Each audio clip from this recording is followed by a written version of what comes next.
At my own birthday party, my daughter Serena declared I was too forgetful to manage my money. After my life savings vanished, she moved me into this nursing home. I stayed silent, just smiled. But when the lawyer arrived with news, Serena's jaw dropped. My story is wild. Like and share if you want to know what happened. And comment where you're listening from. The silence of Sunset Manor was a heavy blanket, muffling the world outside Eleanor Vance's small room. 67 years old, she had endured its polished floors and bland walls for 3 years, 2 months, and 16 days. Not that she was counting precisely, but each tick of the institutional clock felt like a notch carved into her very soul. A reminder of the life she'd lost. It was her daughter, Serena, who had chosen this place, a place Serena often described as the best for mom, with all the care she needs. From her window, Eleanor watched a young family laugh together on the manicured lawn, the bright sunlight catching the child's hair as he chased a ball. A pang of longing, sharp and familiar, pierced her. Serena rarely laughed with her anymore, not genuinely. Their conversations were clipped, often ending with Serena's barely concealed frustration, or, worse, her feigned concern. Eleanor remembered the way Serena's brow would furrow, her voice dropping to a sympathetic tone, whenever Eleanor mislaid her glasses or repeated a story. That concern had intensified after $20,000 mysteriously vanished from Eleanor's savings account, an amount that coincidentally mirrored the down payment Bryce, Serena's husband, had made on his flashy new pickup truck. When Eleanor had gently questioned it, Serena had simply waved a dismissive hand, blaming Eleanor's forgetfulness and suggesting it was time to consolidate finances for her own good. It wasn't just the money. Eleanor recalled the last proper birthday party for her grandson, young Liam. She had saved for months to buy him an expensive bicycle, the one he'd been dreaming of. Serena had pulled her aside, eyes narrowed, hissing, "Mom, you're spoiling him. Do you know how much that cost? We're trying to teach him about value." Yet, Serena herself had no qualms, dropping hundreds on designer handbags or extravagant vacations, all while Eleanor's fixed income barely covered her dwindling groceries before she moved into Sunset Manor.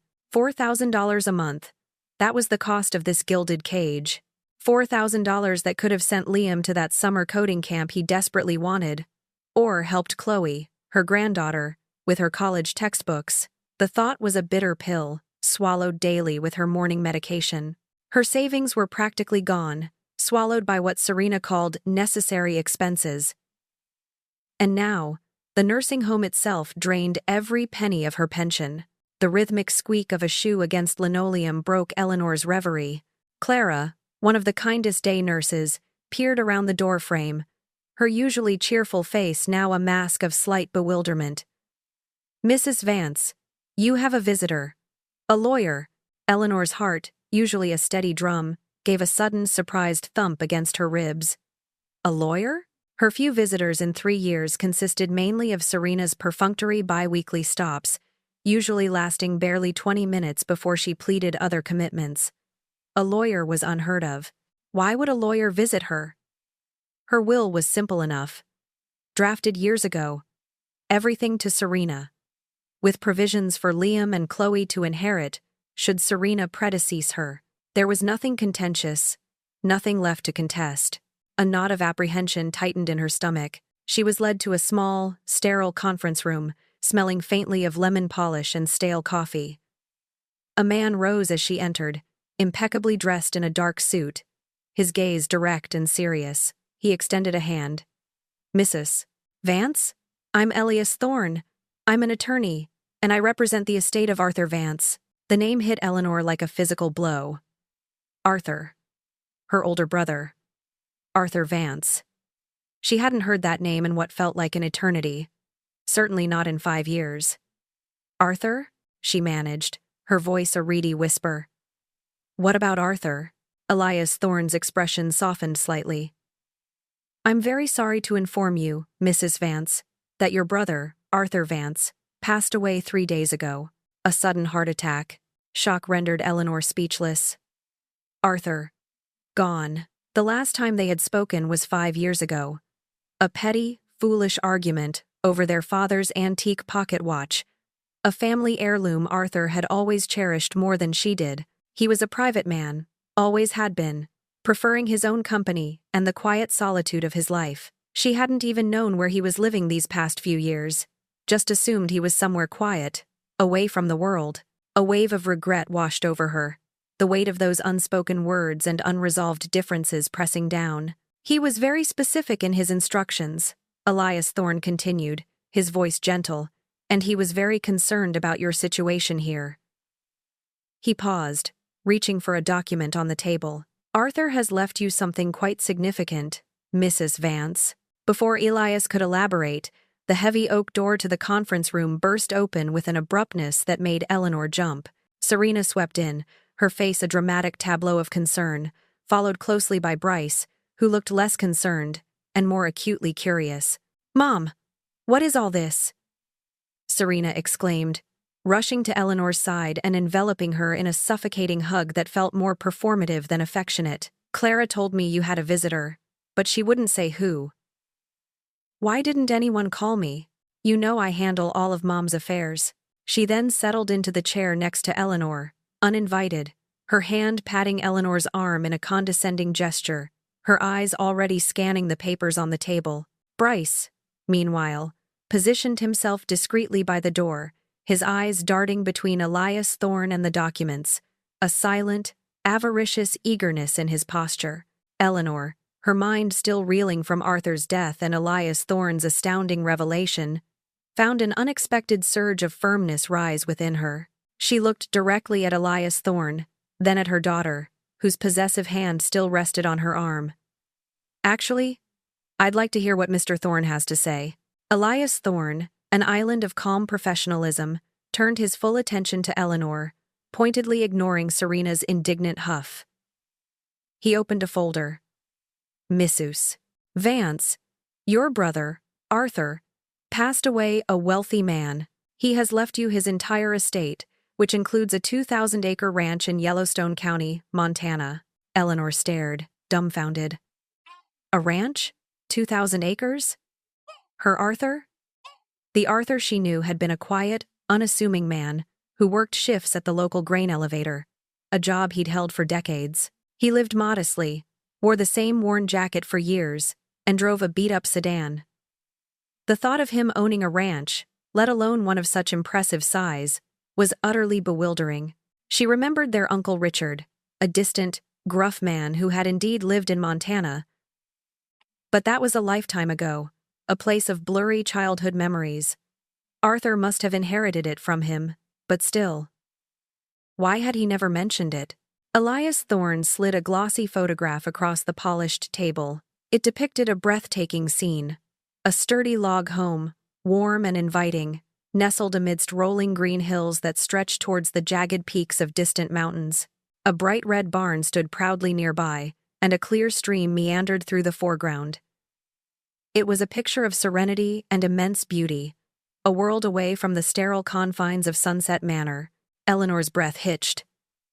Why didn't he ever tell me? Her voice was barely a whisper, a mixture of awe and profound sadness. "Mom, what is this?" Serena interrupted, her voice sharp, cutting through Eleanor's fragile moment. She leaned forward, her eyes greedily fixated on the photograph. "A ranch? Uncle Arthur had a ranch?" "I need to be present for all these details, Mr. Thorne. As my mother's primary caregiver and legal guardian," Elias Thorne held up a hand, effectively silencing Serena. His gaze, though polite, conveyed a firm refusal to be derailed. "Mrs. Vance, there is more." He then presented a bank statement, neatly folded and placed before Eleanor. The numbers on the page swam before her eyes, then slowly coalesced into an incomprehensible sum. $8,400,000. The statement detailed shrewd investments: gold, corporate bonds, blue-chip stocks. The humble grain elevator worker had, in secret, been a financial wizard. The room fell into an unnerving silence. Eleanor felt lightheaded, struggling to reconcile this image of a financially astute, secretly wealthy brother with the one she had carried for decades. It was as if a veil had been lifted, revealing an entirely different Arthur. Bryce, who had been lingering by the door, finally broke the quiet with an involuntary gasp. Holy. His eyes, usually half-lidded and indifferent, were wide with undisguised shock and avarice, fixed on the figures on the bank statement. Serena, ever the quicker to recover, plastered a wide, artificial smile on her face. Her hand, which had been resting on Eleanor's arm, now squeezed it with what she clearly intended to be affectionate delight. Mom, this is incredible. $8.4 million. Uncle Arthur must have really loved you to leave you all this. My goodness, a ranch too. Her voice was shrill, laced with an excitement that made Eleanor's skin crawl. Arthur Vance left his sister, Eleanor Vance, his entire estate, Elias Thorne reiterated, his voice calm and precise, cutting through Serena's feigned exuberance. The ranch? The investments? The mineral rights to the property? Everything. He was quite clear about that. He then reached into his briefcase and produced a thick, sealed envelope. He also instructed me to give you this. He wanted you to read it yourself. Eleanor's name was written on it in Arthur's familiar, slightly slanting handwriting, a sight that brought a fresh wave of emotion. With trembling fingers, Eleanor broke the seal. The paper inside was thick, slightly aged. She unfolded it carefully, her eyes scanning the lines, recognizing the familiar rhythm of Arthur's thoughts. My dearest Eleanor, if you are reading this, then I am gone, and I am so deeply sorry for the time we lost. That silly fight over Dad's watch. It was never about the watch, was it? It was pride, and I regret it every day. You were always there for me, Eleanor, especially after Mom and Dad passed. You looked after me when I was just a boy, when I was clumsy and sad. I never forgot that. I know this news will come as a shock. The ranch, the money. I lived simply, Eleanor, and I invested wisely. But I always knew this was meant for you, for both of us, a place where you could be free, truly free. And Eleanor, I heard about what Serena did to you. Don't be surprised. This is a small town and word gets around. I know she put you in that place, and I know why. I wanted to come for you sooner, to help you, but I was so sick these past few months, and my pride, my foolish, stubborn pride, kept me from reaching out. I regret that most of all. You deserve better than what you got, Eleanor. You always have. Tears, hot and unstoppable, blurred Eleanor's vision as she read her brother's words. He knew. Arthur knew everything. He knew about Serena, about the nursing home, about the money. He hadn't been oblivious or uncaring. He had simply been silent. And now, gone. The immense pain of their estrangement, combined with the overwhelming love in his letter, was almost too much to bear. Serena's voice, sharp and demanding, sliced through Eleanor's grief. What does it say, Mom? What did Uncle Arthur write? Is it about the money? She reached for the letter. Eleanor, with a strength she hadn't known she possessed, folded the letter carefully, clutching it to her chest. Her eyes, still swimming with tears, met Serena's, holding a gaze that was both fragile and resolute. It's private, Serena, she said, her voice steady despite the tremor in her hands. It's just for me. She would not share this final, precious gift of understanding and love with them, not with the two people who had stripped her of so much. The heavy silence that followed Eleanor's refusal to share Arthur's letter was broken by Serena, who quickly adopted a saccharine, overly patient tone. Mom, we need to talk about this logically, she began, her voice dripping with artificial concern. A ranch in Montana, all that money. You can't possibly manage all of that yourself. It's too much. The stress would be immense. She glanced at Elias Thorne, as if seeking validation for her sensible advice. Bryce, ever the opportunist, chimed in, stepping closer to the table. Exactly. It's complicated, Eleanor. Best to sell the ranch, convert everything to liquid assets, and put it all in a trust. Serena and I could handle it. I could even go out to Montana next week, assess the property for you. His eyes gleamed at the prospect, the thought of commission or influence clearly animating him. Eleanor watched them, a profound sense of clarity settling over her. 3 years of almost total silence, punctuated by grudging, perfunctory visits, and now, mere minutes after the mention of millions, they were practically tripping over themselves, offering help. Their greed was palpable. A foul odor in the room. "That's very thoughtful of you both," Eleanor responded, her voice calm, a stark contrast to the tumult of emotions within her. "But I think I need some time to process all this. It's a lot to take in." "Time?" Serena scoffed, her forced patience beginning to crack. "Mom, there are tax implications, legal requirements, estate fees. You can't just sit on this. It needs immediate attention."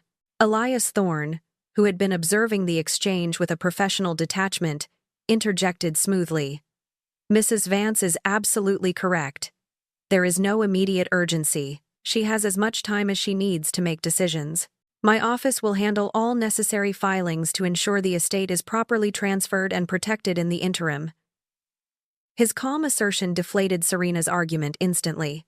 Eleanor turned to Serena, her gaze direct and unwavering, the raw grief and anger in her heart finding a voice. "Speaking of time, Serena, where has family been for the past 3 years?" Serena flinched, then quickly rallied. "Mom, what are you talking about? We've been here. We've visited. We have lives, busy schedules. We couldn't be here every single day." She feigned exasperation, but a flicker of defensiveness crossed her features. "Visited?" Eleanor's voice held a quiet, chilling power. "You visited me exactly 4 times in 3 years, Serena. 4 times, and 3 of those were holidays, obligatory visits where you rushed through greetings and left before the afternoon tea. The last time was Christmas, 8 months ago, and you spent the entire time complaining about the drive here, about the parking, about the food." She paused, letting the bitter truth hang in the air. "But somehow, you found time to be here 20 minutes after a lawyer mentioned an inheritance." Bryce started to protest. "Now, Eleanor, there must be some misunderstanding." Eleanor cut him off, her eyes fixed on his. "No misunderstandings, Bryce. Just finally understanding." She turned back to Elias Thorne. "Mr. Thorne, I'd like to schedule another meeting with you. Privately. First thing tomorrow morning, if your schedule allows." "Certainly, Mrs. Vance," Elias replied, already pulling out his tablet to check his calendar. 9 a.m. here? Perfect." Eleanor stood, feeling a sudden, invigorating lightness in her limbs. Serena sputtered. "Mom, you can't just make decisions without me. I need to be there." "What about my input?" Eleanor didn't dignify the protest with a response. She simply nodded to Elias Thorne, clutched Arthur's letter to her chest, and walked out of the conference room.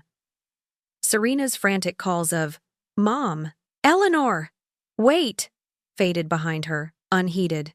For the first time in years, Eleanor felt a genuine urge to keep walking, not just down the corridor to her room, but out the doors, into the sunlight, towards a future that was suddenly, shockingly, hers to command. The next morning, Eleanor was finishing her meager breakfast when Clara, the nurse, appeared with a wide, almost apologetic smile. "Mrs. Vance, you have visitors. Serena and, well, Liam and Chloe." Eleanor's heart did a complicated flip. Liam and Chloe, her beloved grandchildren.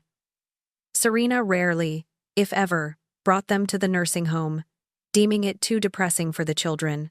This was a calculated move, Eleanor knew, a blatant attempt to manipulate. Yet, the sight of Chloe, all bright eyes and missing front teeth, running towards her with arms outstretched, momentarily melted her resolve. "Grandma!" Chloe cried, hugging her tight. "Mommy said we could go for lunch today. Can we go to the cafe?" At a small, quiet cafe a few blocks from Sunset Manor, Eleanor watched Serena stir her coffee, her expression carefully composed. Liam and Chloe were engrossed in their tablets. A small mercy. Serena cleared her throat. "Mom, I've been thinking about what Mr. Thorne said yesterday. It's a truly amazing gift from Uncle Arthur, and we're all so happy for you." Her voice was smooth, practiced, but it's a huge responsibility. And with Well, with your memory issues and the complexities of managing such a large estate, Bryce and I feel it would be best if we put everything into a managed portfolio. We could oversee it, ensure it's handled properly. We could even make sure a generous allowance is sent directly to Sunset Manor, so you don't have to worry about a thing. The implication was clear. The money would be theirs to control, and Eleanor would remain exactly where she was, a prisoner of her own fortune. Eleanor set her teacup down, her gaze piercing. Serena, let's be very clear about my memory issues. You told the doctors I was confused, that I was forgetting things constantly, that I couldn't manage my own finances. You even fabricated a few statements, didn't you? Conveniently, right around the time $20,000 vanished from my account, and Bryce bought a new truck, Eleanor leaned forward, her voice low and steady. I am not confused, Serena. And I'm not incompetent. Serena's composure faltered slightly, but she quickly recovered, her voice still dripping with a condescending sweetness. Mom, please. This is for your own good. $8 million is a lot of money. You've lived a simple life. What if someone tries to take advantage of you? What if you make a bad investment? You don't understand the risks. Eleanor met her daughter's gaze unflinchingly. Like trusting my own daughter? The words hung heavy in the air, sharp and unyielding, cutting through the cafe's gentle murmur. Serena's carefully constructed facade shattered, her eyes widening in genuine shock. Even Liam, usually glued to his phone, looked up, his young face registering the unexpected tension. Chloe, sensing the shift, tucked her head down, a nervous sniffle escaping her. What do you mean by that, Mom? Serena demanded, her voice rising in pitch, a dangerous edge creeping into it. What do I mean? Eleanor echoed, a bitter laugh escaping her lips. In 3 years, Serena, you visited me 4 times. 4. You put me in Sunset Manor against my wishes, despite my pleas, and then you disappeared from my life. You delegated my care to strangers, while you spent my money and conveniently forgot about your own mother. Eleanor's voice, though quiet, resonated with the weight of years of neglect.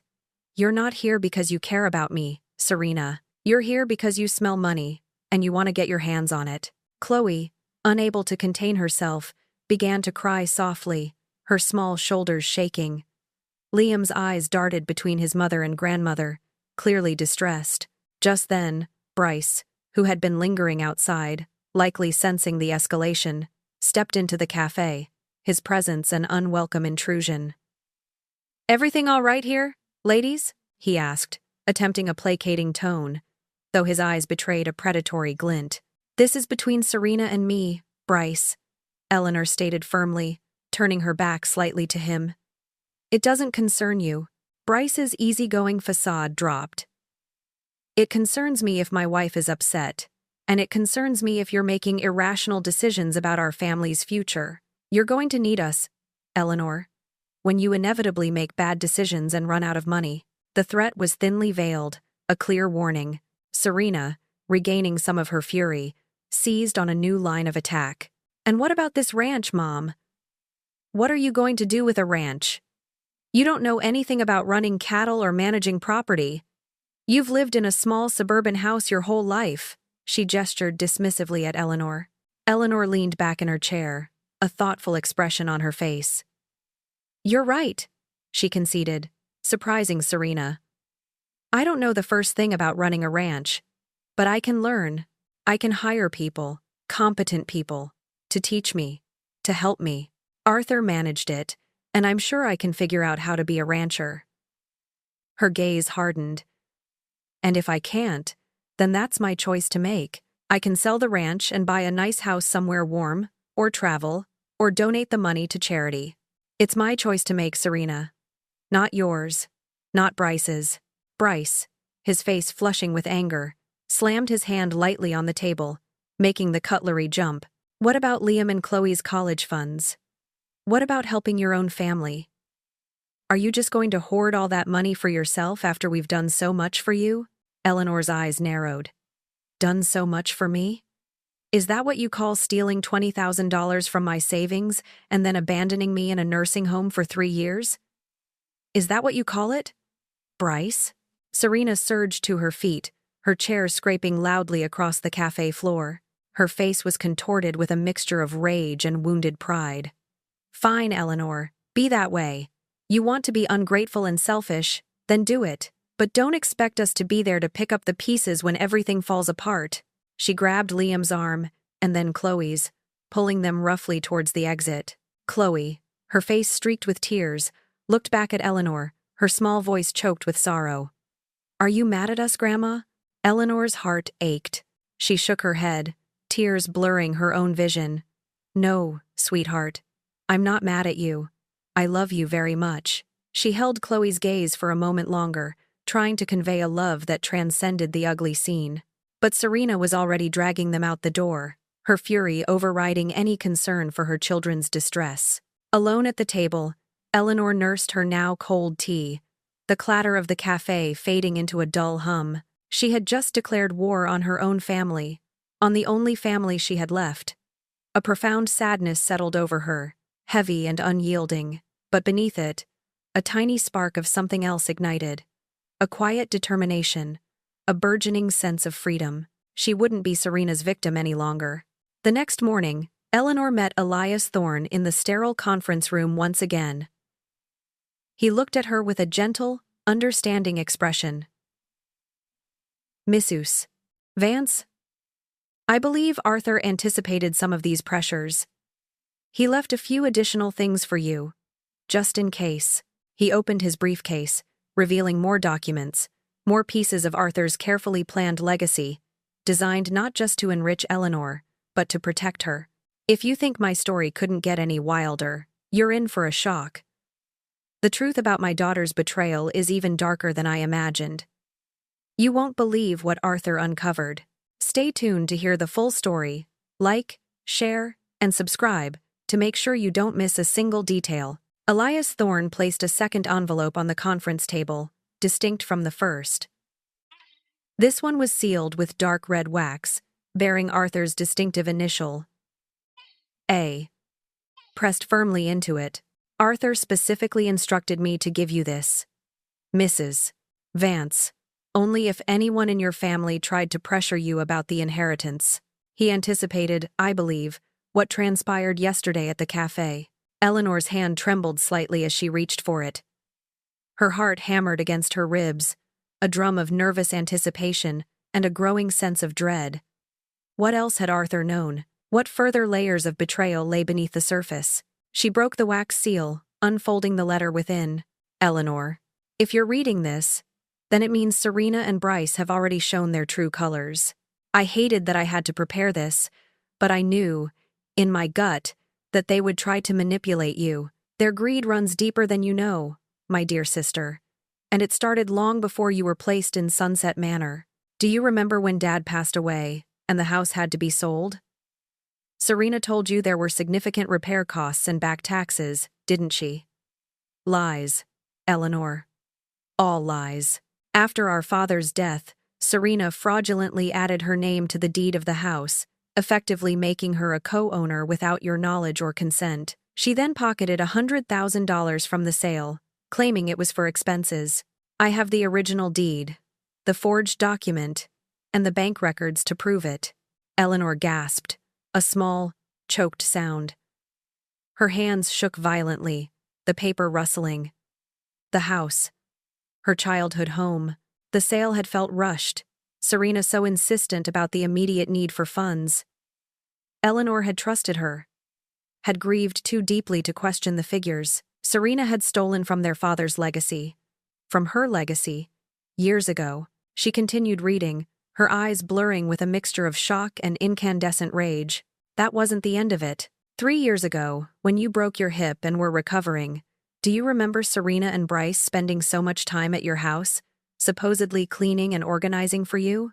They weren't just cleaning, Eleanor. They were photocopying your financial papers. Your kind neighbor, Mrs. Davies, saw them, thought it was strange, and tried to warn me. I dismissed it as paranoia back then, told her Serena wouldn't do such a thing. But then, the $20,000 vanished from your savings account. That wasn't your forgetfulness, Eleanor.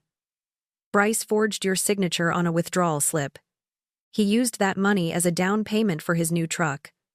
I know this because I hired a private investigator. He obtained bank security footage of Bryce at the teller window, forging your signature, and later, depositing that money into his own account. Eleanor felt a cold wave wash over her, a visceral realization of the depth of their treachery. Bryce, forging her signature, the truck, it all fit, sickeningly. The casual dismissal of her questions, the vague explanations, Serena's insistence that Eleanor was simply confused. And the nursing home, Eleanor? That wasn't an impulsive decision based on your forgetfulness. Serena called Sunset Manor to inquire about costs and availability 2 months before your hip surgery. She detailed your supposed dementia symptoms and confusion with finances to them, setting the stage for your placement long before you were even injured. She planned this, Eleanor. All of it. The letter dropped from Eleanor's numb fingers. She stared at Elias Thorne, her face pale. A silent scream trapped in her throat. Elias, with a somber expression, placed a thick folder on the table. Mrs. Vance. This folder contains copies of all the evidence Arthur gathered. The original deed documents, the forged one with Serena's signature, the bank statements, the forged withdrawal slips, and the security footage of Bryce. And the recorded phone call Serena made to Sunset Manor. He gestured to a small portable player. Arthur wanted you to hear it. Elias pressed play. A woman's voice, unmistakably Serena's, filled the sterile room, modulated to sound concerned, even sorrowful. Yes, hello, I'm calling about placement options for my mother, Eleanor Vance. She's been getting quite confused lately. Forgetting things, wandering, having trouble with her finances. We're very concerned for her safety. Serena's voice spun a web of lies, detailing symptoms Eleanor had never experienced, exaggerating minor slips into full-blown dementia. We're looking for an emergency placement option, something secure where she can receive full-time care. She just can't manage her affairs anymore. She's become a danger to herself. Eleanor listened, shaking with a cold, righteous fury that eclipsed her earlier sadness. The casual cruelty, the calculated deceit in her daughter's voice, was horrifying. She had painted a picture of a woman in decline, a burden, a danger, all to justify her own nefarious plans. She planned it, Eleanor whispered, her voice raw, barely audible. All of it. Elias nodded grimly. Arthur's private investigator confirmed it all. Mrs. Vance. It appears Serena and Bryce were in severe financial trouble at the time. Bryce had recently lost his job. They were behind on their mortgage, and their credit cards were completely maxed out. They desperately needed money. The pieces clicked into place with a sickening finality. Their expensive lifestyle, the lavish spending Serena indulged in, Bryce's new truck, their recent European vacation. All of it had been funded by stealing from her, from the proceeds of her childhood home, from her life savings, from the very future she had painstakingly built. They hadn't just neglected her, they had systematically dismantled her life, all for their own selfish gain. Eleanor sat in stunned silence, the recording of Serena's deceitful voice still echoing in her mind. The thick folder of evidence lay open before her, a damning testament to her daughter's calculated cruelty. Overwhelmed by the sheer scale of the betrayal, a tremor ran through her. What can I do?" she whispered, her voice hoarse. Elias Thorne's expression was grave. Mrs. Vance. Arthur anticipated this. He didn't just collect evidence. He laid the groundwork for legal action. We have clear cases for fraud, elder abuse, and forgery. With this evidence, Serena and Bryce could face serious criminal charges, not just civil litigation. He paused, then added. Arthur also suspected Serena and Bryce were not their only victims. He'd done some quiet investigation into Bryce's past. His elderly father, for example, passed away a few years ago, and his estate, which was once quite substantial, was almost entirely depleted. There were rumors of poor management, but now, with what we know about Bryce, it paints a very different picture. Eleanor closed her eyes, a wave of profound sorrow washing over her. The depth of their greed, their willingness to prey on the vulnerable, was sickening. How many others had they hurt? How many lives had been twisted or destroyed by their avarice? The thought was unbearable. Then, Elias Thorne delivered another crucial revelation, a lifeline in the storm of betrayal. However, Arthur's primary concern was always your safety and well-being, Mrs. Vance. He structured the inheritance with very specific protections. He explained the intricacies of the trust Arthur had established. The funds are explicitly designated for your direct benefit, and yours alone. It is legally impossible for Serena, or Bryce, or anyone else, to access these funds, even if they were to somehow gain guardianship over you. Arthur made sure of that. The money can be used for your living expenses, your medical care, for anything you desire, including the management of the ranch. But it cannot be touched by anyone else. A fragile spark of hope flickered within Eleanor. Arthur had not only given her wealth and freedom, but had also built an impenetrable fortress around it, protecting her from the very people who sought to exploit her. He really thought of everything, didn't he? She murmured. A fresh wave of tears, this time of gratitude, stinging her eyes. He loved you very much, Mrs. Vance, Elias confirmed, a gentle smile touching his lips. And he wanted to make sure that this time, no one could take advantage of you. Eleanor carefully gathered the documents, the weight of the evidence in her hands a tangible symbol of the truth, and of Arthur's enduring love. The anger remained, a simmering ember, but it was now tempered by a growing sense of empowerment. She had been betrayed, yes, but she was not broken. She looked up at Elias, her chin lifting with a newfound resolve. "I want to see the ranch," she declared. Elias blinked, a flicker of surprise in his usually composed eyes. "The ranch is quite remote, Mrs. Vance. It requires significant travel and attention. Are you sure that's what you want to do?" Eleanor met his gaze, her voice firm and clear. "I'm sure. For the first time in 3 years, I'm absolutely sure about something." Walking back to her room at Sunset Manor, Eleanor felt a lightness in her step she hadn't experienced in years. A sense of power, quiet but undeniable, coursed through her veins.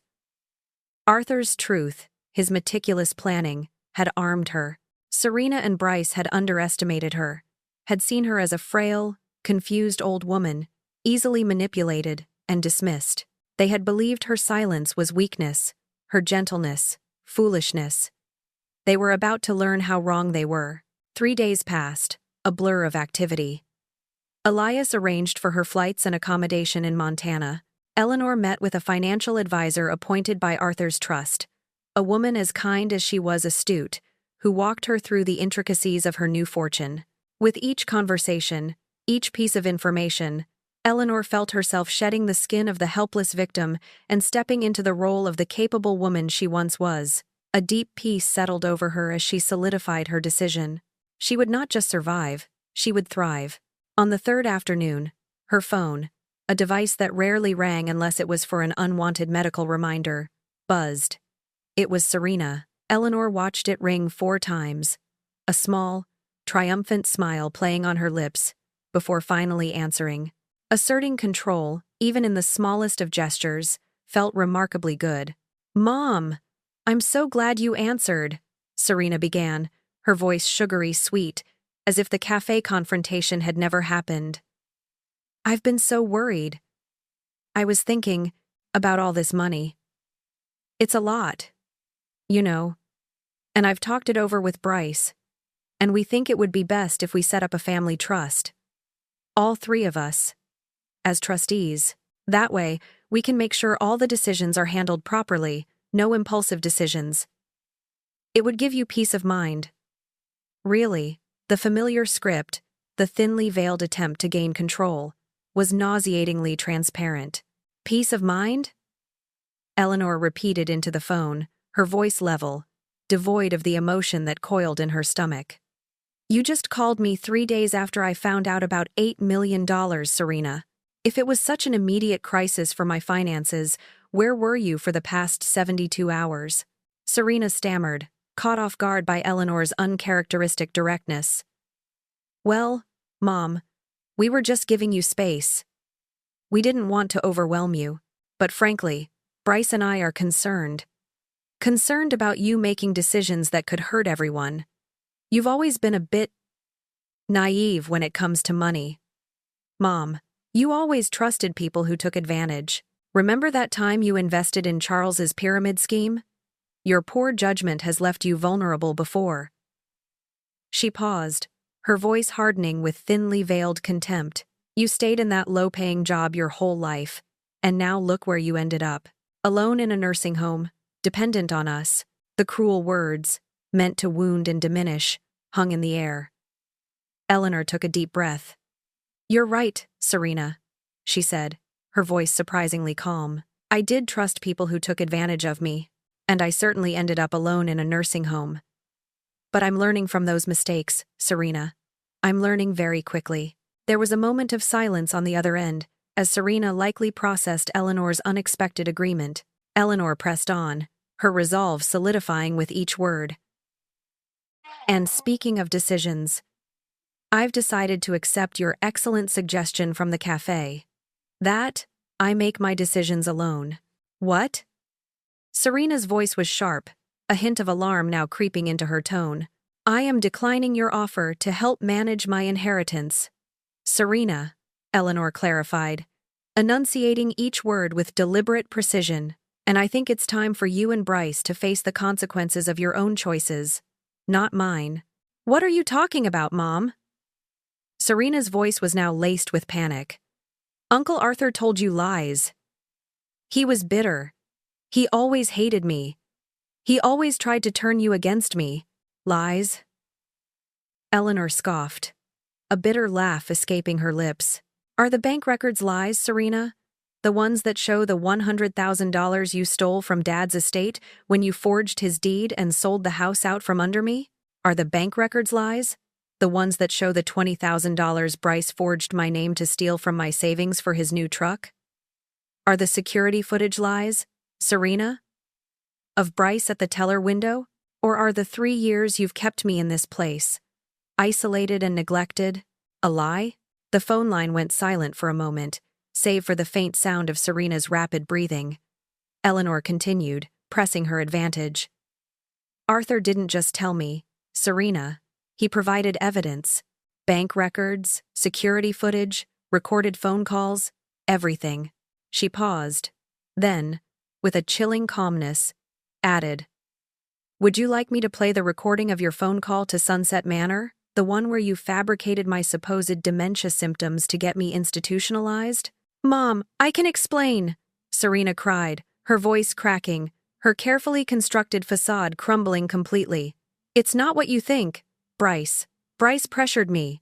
He made me do it. I'm done listening to explanations. Serena, Eleanor stated, her voice cold and unyielding. The fury that had simmered for so long now burned brightly, cleansing her of doubt. And I think the district attorney will be very interested in hearing your explanations. 2. Especially regarding a clear case of elder abuse and financial fraud.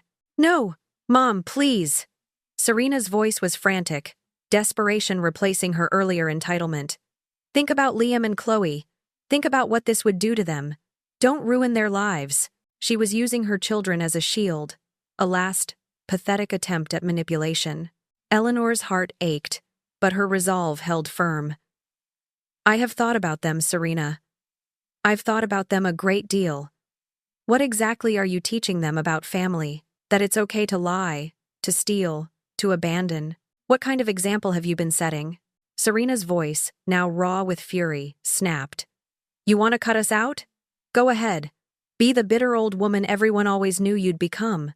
But don't expect us to pick up the pieces when you lose everything. Don't come crying to us when you're alone and broken, and realize what a mistake you've made. I won't need you to pick up the pieces. Serena, Eleanor replied, her voice steady and clear. Because unlike you, I'm not planning to steal from family members to solve my problems. I'm going to take care of myself. And I'm going to make sure that people who commit crimes face justice. Serena's final words were spat out, venomous and cruel. You deserve to be alone, Eleanor. Maybe being abandoned is exactly what you earned. Eleanor didn't respond. With a calm and deliberate motion, she pressed the end call button, severing the last thread of connection to her daughter. Barely 2 hours after Eleanor had hung up on Serena, her phone rang again. It was Bryce. He launched into a carefully rehearsed speech, his voice oozing false cordiality. "Eleanor, I think there's been a big misunderstanding. Serena's upset. We're all upset. These little financial irregularities, they're just accounting errors, really. Nothing that can't be cleared up." He tried to minimize everything, to spin the theft and fraud as trivial mistakes. Eleanor didn't let him finish. $20,000 from my account, Bryce. For your truck. And I have the bank's security footage of you forging my signature. That's not an accounting error. That's forgery. That's elder abuse. And that's a serious crime. Bryce's voice instantly hardened, the pretense of civility vanishing. "Listen, you old fool. You think you're so smart now with this money? Who's going to care for you when you're truly old and broke? Who's going to make sure you have doctors? That you don't fall and break another hip? You're a confused old woman in a nursing home, Eleanor. And you still need us. Don't you forget that." His tone was laced with a chilling mixture of threat and contempt, revealing the true nature of his estimation of her. Eleanor felt a surge of cold fury, but she kept her voice steady. "Those things, Bryce, have been handled by paid professionals for the past 3 years. And I will continue to deal with my own future. I don't need you for anything." Bryce went for the deepest cut, aiming straight for her vulnerability. "You really want to die alone, Eleanor? That's what's going to happen." The words echoed in her mind. Die alone.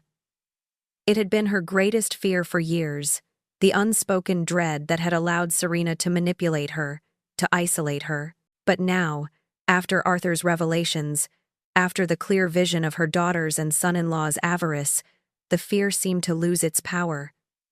She had been alone for 3 years. The only difference now was that she was choosing it. "I've been alone for 3 years, Bryce," Eleanor said, her voice quiet but firm. "The only difference now is that I'm choosing it. Goodbye, Bryce." And with that, she hung up, the click of the disconnect a punctuation mark on the end of a painful chapter. A profound sense of calm settled over her. She knew what she had to do. Eleanor immediately called Elias Thorne. "Mr. Thorne," she said, her voice clear and decisive. "I'm ready. I want to move to the ranch tomorrow. Let's start the paperwork." The next morning, the world outside Sunset Manor felt different, sharper, more vibrant. The 6-hour drive to Montana was more than just a journey across states. It was a passage to another world. With each mile that passed, the sterile memories of the nursing home faded, replaced by growing anticipation.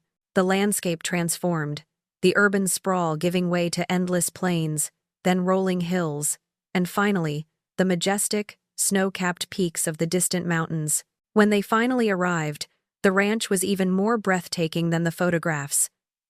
The log house, sturdy and welcoming, overlooked a vast valley, verdant and alive.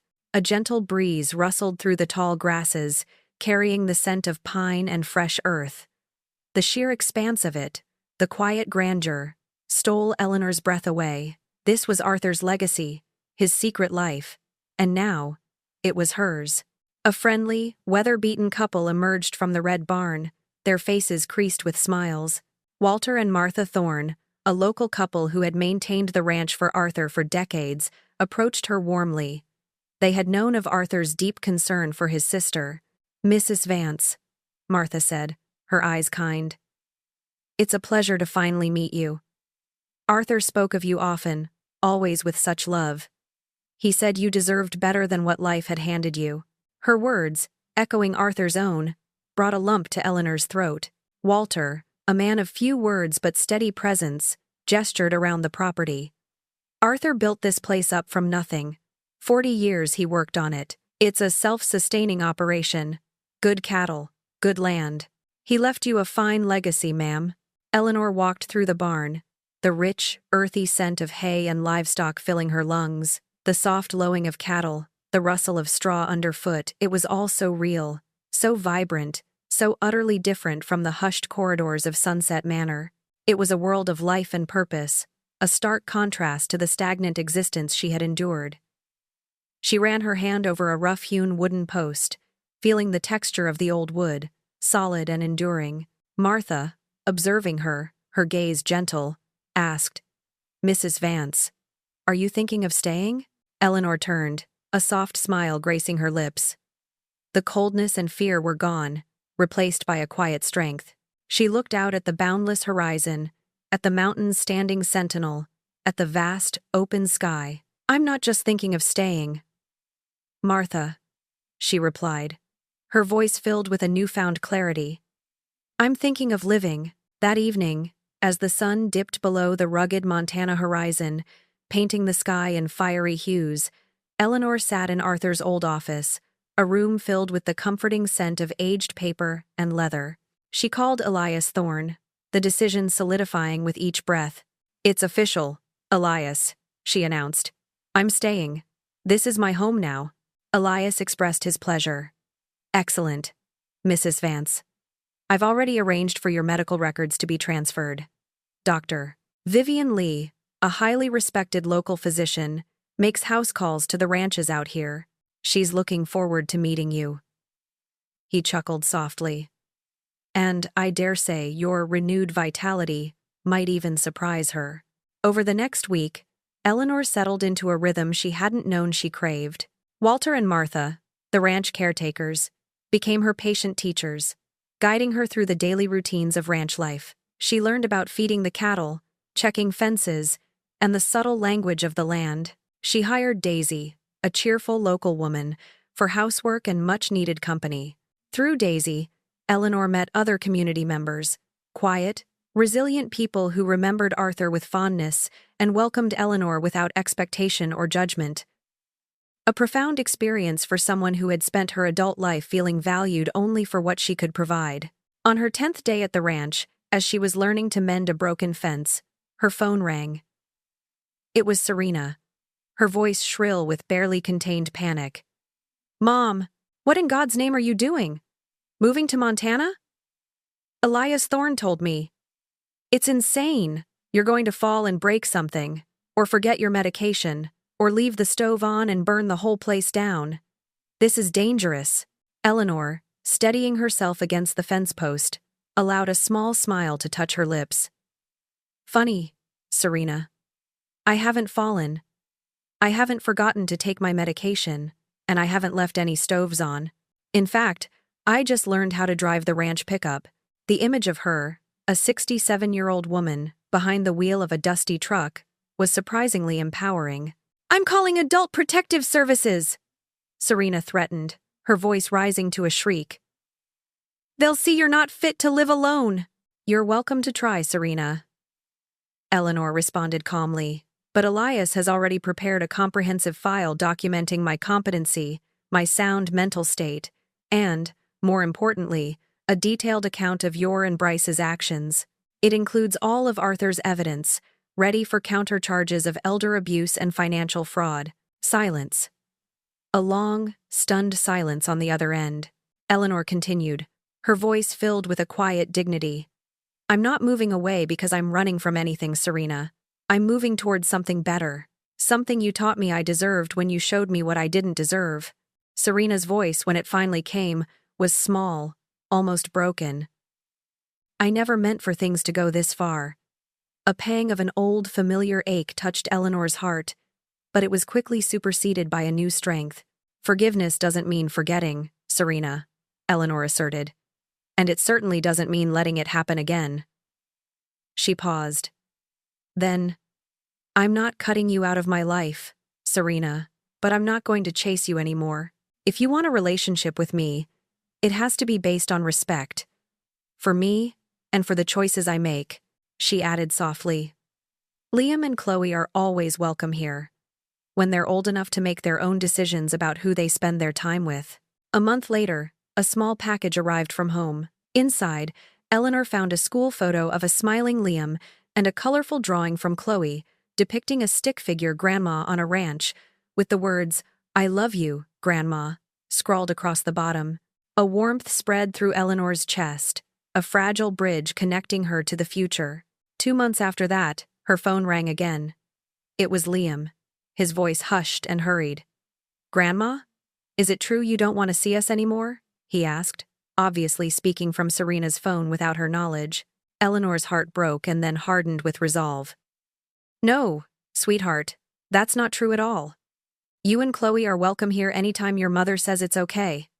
Anytime. She heard a small, hopeful gasp on the other end before the call disconnected. Serena had been lying to her children, too.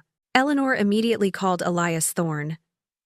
"Elias," she said, "I want to set up 2 college funds. Substantial ones. For Liam and Chloe. Untouchable. Like my trust. This is an investment in the future, Elias. A way for them to know that their grandmother never stopped loving them, no matter what." 6 months after Eleanor moved to the ranch, a dusty car pulled up the long gravel driveway. Serena emerged, looking thinner, her shoulders slumped, her usually vibrant clothes looking dull and worn. The haughty confidence was gone, replaced by a genuine humility Eleanor hadn't seen in years. "Mom," Serena began, her voice raw. "I'm so sorry. Truly sorry. For everything." She then confessed, her voice barely a whisper, that she and Bryce were divorcing. He showed his true colors. "Mom, he blamed me for everything. For losing the inheritance. For his job loss.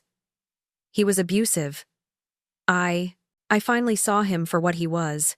Eleanor listened, a complex mix of emotions swirling within her. She felt sympathy for Serena's pain, but no regret for Bryce's unmasking. "I'm sorry you went through that, Serena," she said, her voice softer than it had been in months. Serena looked up, her eyes pleading. Can we start over, Mom? Can we build something new?" Eleanor studied her daughter, searching for genuine remorse, for a spark of the Serena she once knew. She saw it there, fragile but real. "Are you here, Serena?"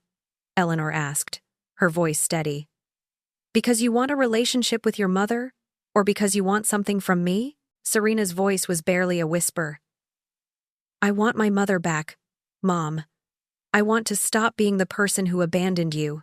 Eleanor nodded slowly, a deep, cleansing breath filling her lungs. "Come on in, Serena," she said, gesturing towards the warm glow of the log house. "Let's have some coffee." It was a hopeful beginning, a cautious step towards healing wounds that had run deep. Later that evening, Eleanor stood before the old, ornate mirror in Arthur's bedroom. She looked at her reflection, no longer seeing a frail, forgotten woman, but a straight-backed, confident, alive individual. A woman who knew her own worth, who had fought for her independence, and who, finally, felt truly at home on her ranch, exactly where she belonged.